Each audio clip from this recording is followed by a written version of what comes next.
Anna is the love of my life.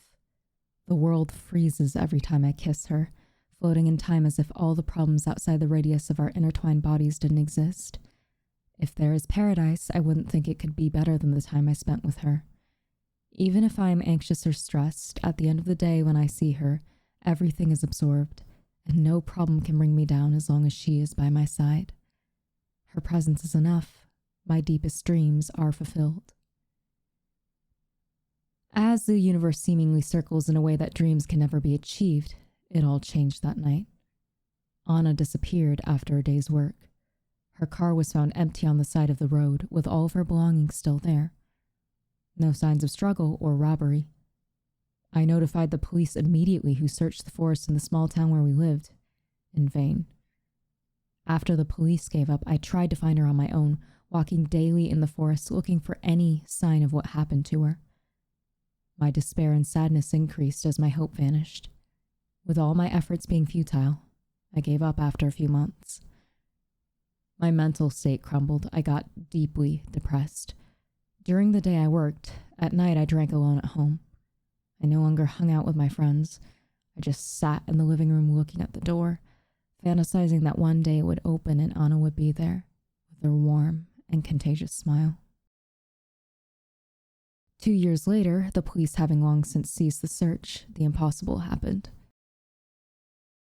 The night was lost in the usual routine, me on the couch, beer in hand, staring into space.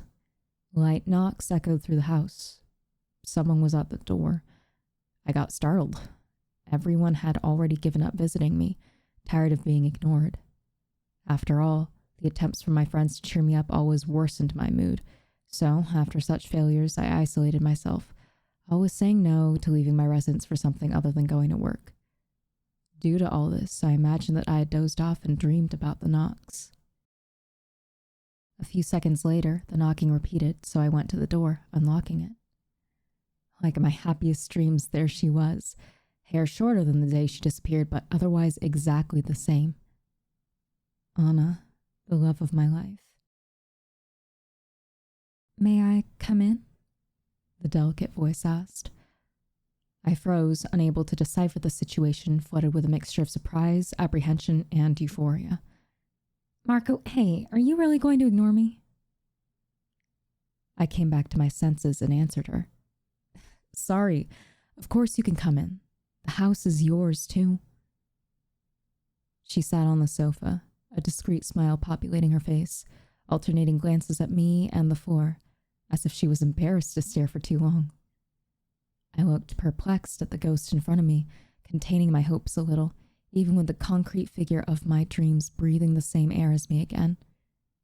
I unintentionally came across as a little rude next. "Where were you?"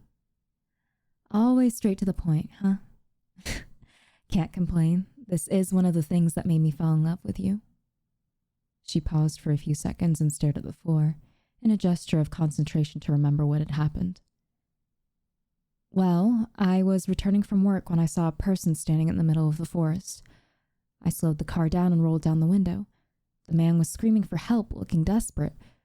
I stopped the car and went to him, and I don't remember anything else. Today, I woke up in the same place where I lost my consciousness, and I walked here. I don't know how much time has passed, but by your beard, it must have been at least a month." I sat by her side, holding those two delicate hands, which disappeared in mine, and faced her with a serious expression. "Anna, I know this is not easy to hear, but you disappeared for 2 years. She remained silent, seeming to understand. I didn't say anything else. Maybe she erased what happened in the last 2 years because of the trauma. She was probably kidnapped and gone through a lot. If she's ready someday, she knows she can trust me to talk about everything. I took the whole week off work and rekindled the lost happiness. It was like she'd never left, interacting as we've always done for the past 14 years, with that connection written in the stars since our teens. On Friday, I called some friends over to my house. I couldn't wait to share the good news. Strangely, though, when they arrived, she was gone. I searched the entire house, no sign of Anna. After a few beers, my friends left. A few minutes later, Anna appeared in front of me with an angry expression. Why didn't you tell me that you would invite people? I wanted to surprise you. They miss you too. I don't like surprises. Talk to me next time. She went to the bedroom and slammed the door. I slept on the couch that night.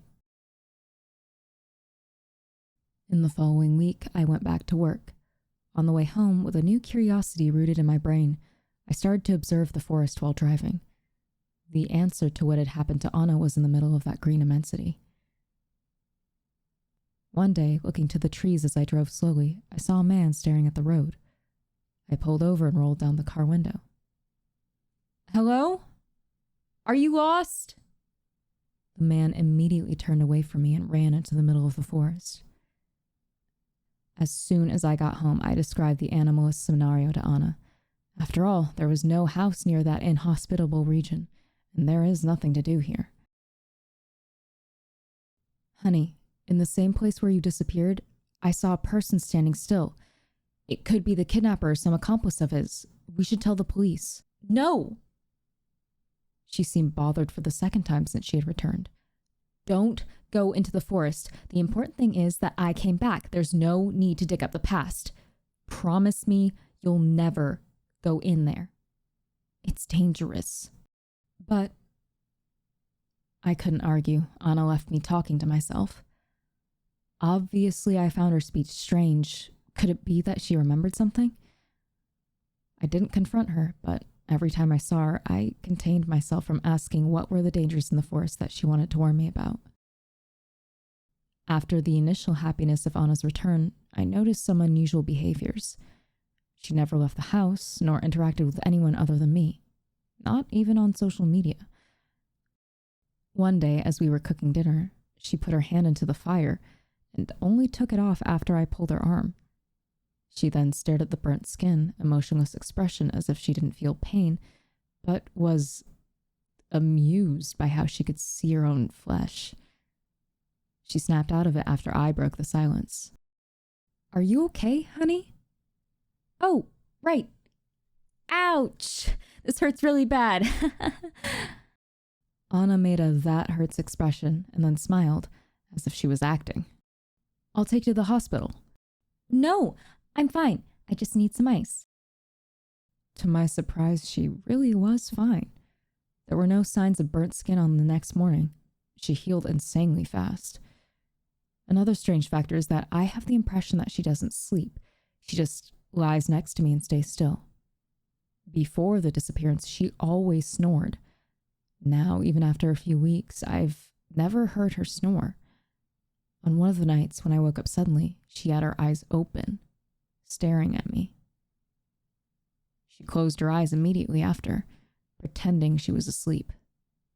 I needed answers. I dusted off a revolver that was in my possession, an inheritance from my late father. I started taking it to work, leaving it in the car, hoping that on the way home I would see that strange man in the middle of the forest again, and I could confront him a little more safely, armed with a lethal tool. After a few weeks of driving slowly and observing the forest, there he was again, that strange man standing in the middle of the forest. I stopped the car immediately and walked towards the figure, cautious steps. Hello? Are you okay? I shouted as I approached, the revolver hidden in my back. The sighting became clear as the distance shortened. He was a tall, middle-aged man with shaved hair. The peculiarity was in his expression. Despair and extreme sadness inhabited that static, unblinking face. I stopped a few meters from him. He did not move, nor did he respond to my interactions and attempts at dialogue.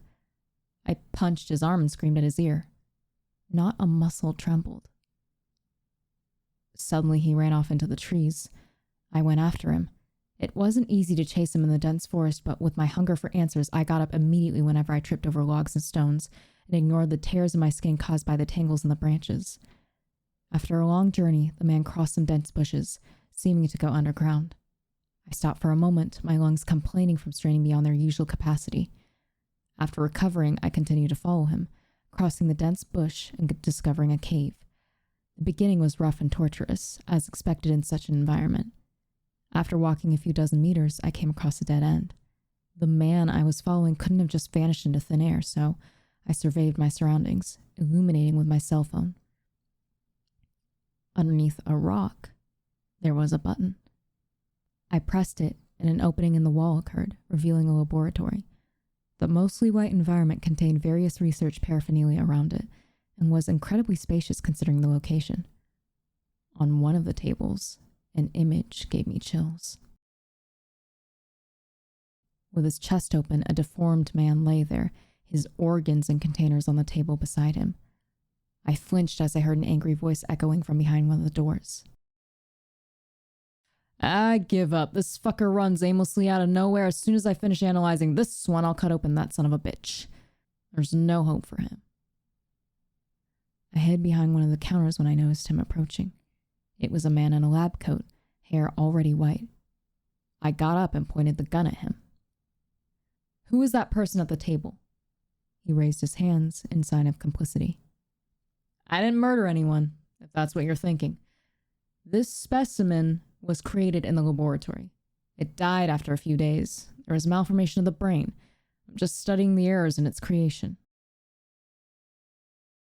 I shook my head, still trying to digest what he said. My conclusion was that it didn't matter if it was true or not. I wouldn't trust that man. Something very wrong was happening, and it was probably related to Anna's disappearance and her coming back all weird. I pointed the gun at the door he emerged from. That door. Open it. Sir, this is a private laboratory. You are trespassing. I will ask you to leave. Open this fucking door. I'm running out of patience. He unlocked the door. Behind it, 3 cells. In one of them, the man I had followed was staring at the wall, not moving, and, sitting on the bed, a man identical to him. In the other cell, I shivered with what I saw, almost dropping the gun with the ease that ran through my body. She was there, her hair completely shaved, otherwise identical to the day she disappeared. The love of my life, Anna. She melted into tears as soon as she saw me. I ordered the scientist to open the cell and hugged her, confusion and happiness conflicting in my brain. Anna told me that she had been trapped there the whole time, and despite the fact that they had drugged her a few times and performed experiments, she had no idea of what they did because she was anesthetized. She had been treated well during the period.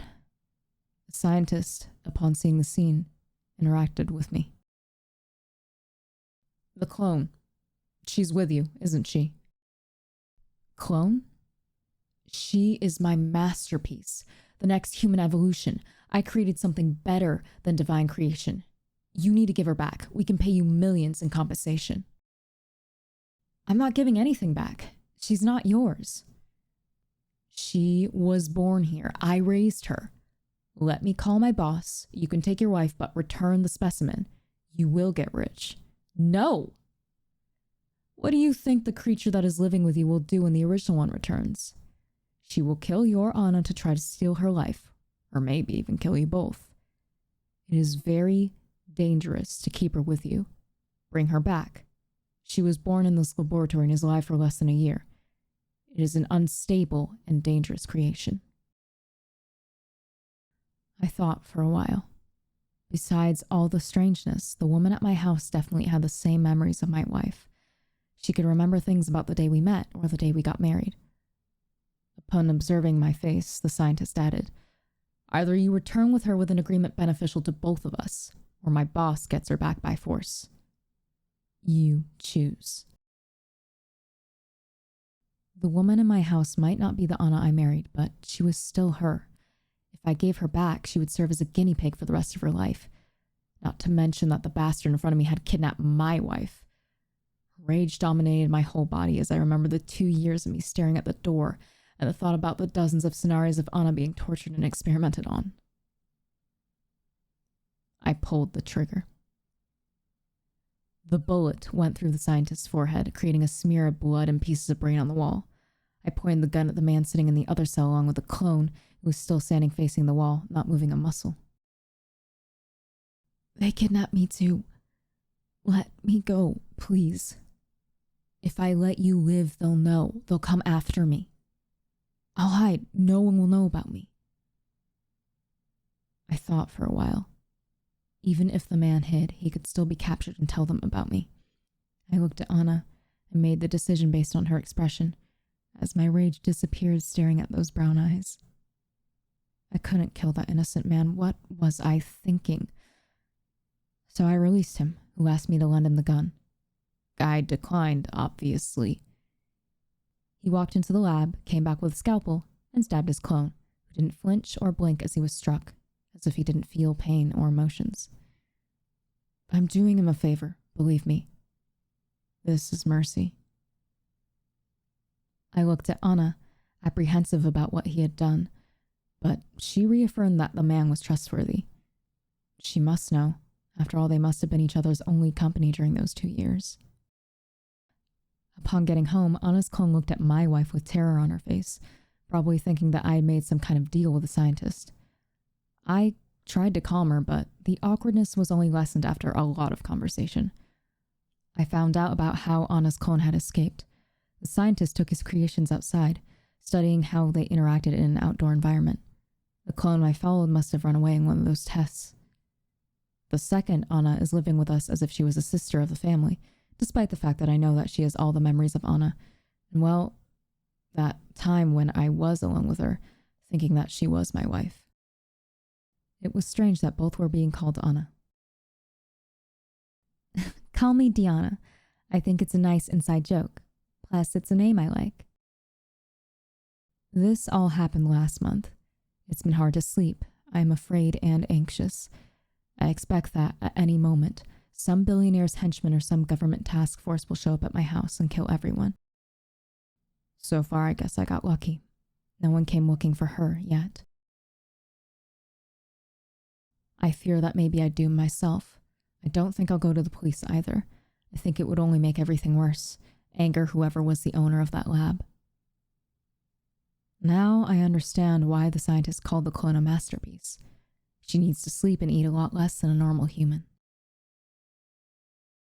These last few days, Diana is wandering around the house a lot more. Some days she goes to the yard and stares at us through the window. When I confronted her, she said that she was bored and wondering how normal humans sleep, finding it funny how we lose 1/3 of our day just lying there, defenseless. Diana is staring at me as I'm writing this, smiling in a robotic way, as if she knows that I'm telling our story. I asked her if she wants me to put something else for us to watch on the TV, as we are all sitting on the couch, but she said that she's fine, that she just likes to look at me. I hope that I made the right choices.